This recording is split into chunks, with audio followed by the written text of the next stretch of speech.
ಎಲ್ಲ ಅನ್ನದಾತರಿಗೂ ನಮಸ್ಕಾರ. ಇವತ್ತಿನ ವಿಡಿಯೋದಲ್ಲಿ ಹೊಸದಾಗಿ ಅಲ್ಯೂಮಿನಿಯಂ ಟ್ರಿಮ್ಮರ್ ಹೆಡ್ ತೋರಿಸ್ತಾ ಇದ್ದೀವಿ. ಇದು ಹೊಸದಾಗಿ ಬಂದಿರೋದು. ಮೊದಲಿಗೆಲ್ಲ ಹಳೇದರಲ್ಲಿ ನಟ್ ಬಿಚ್ಕೊಂಡು ಒಳಗಡೆ ಕೂರಿಸಿ ಟೈಟ್ ಮಾಡ್ತಕ್ಕಂಥದ್ದು. ಈಗ ಹೊಸದಾಗಿ ಲಾಂಚ್ ಮಾಡಿರೋದು ಡೈರೆಕ್ಟ್ ಮಾಮೂಲಿ ಟ್ರಿಮ್ಮರ್ ಹೆಡ್ಡು ಯಾವ ಥರ ತಿರ್ಕೊಳ್ಳೋದು ಆ ಥರ ತಿರ್ಕೊಳ್ಳೋ ಅಂತ ಟ್ರಿಮ್ಮರ್ ಹೆಡ್ಡು.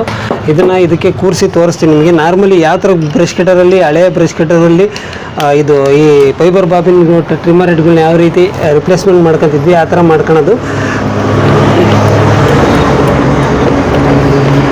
ಇದನ್ನು ಬಿಚ್ಕೊಂಡು ಡೈರೆಕ್ಟ್ ಇದು ಮಾಮೂಲಿ ಅದೇ ಥರಕ್ಕೆ ತಿರ್ಕೊಳ್ಳೋದು ಅಷ್ಟೇ.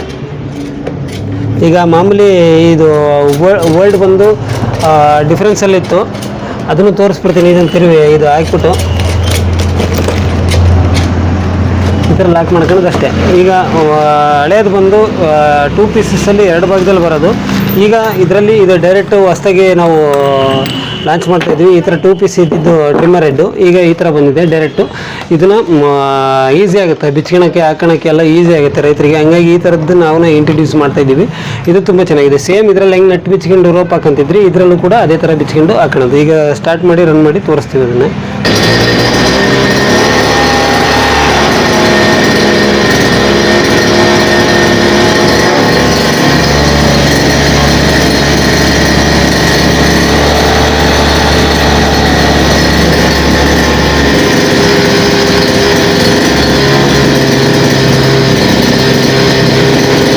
ಕಟಿಂಗ್ಸ್ ರೆಡಿಯಾಗಿದೆ. ಹಳೆ ಟ್ರಿಮ್ಮರ್ ಹೆಡ್ಗಿನ್ನ ಇದು 2 ಪೀಸಸ್ ಬರುತ್ತೆ ಟ್ರಿಮ್ಮರ್ ಹೆಡ್ಡು.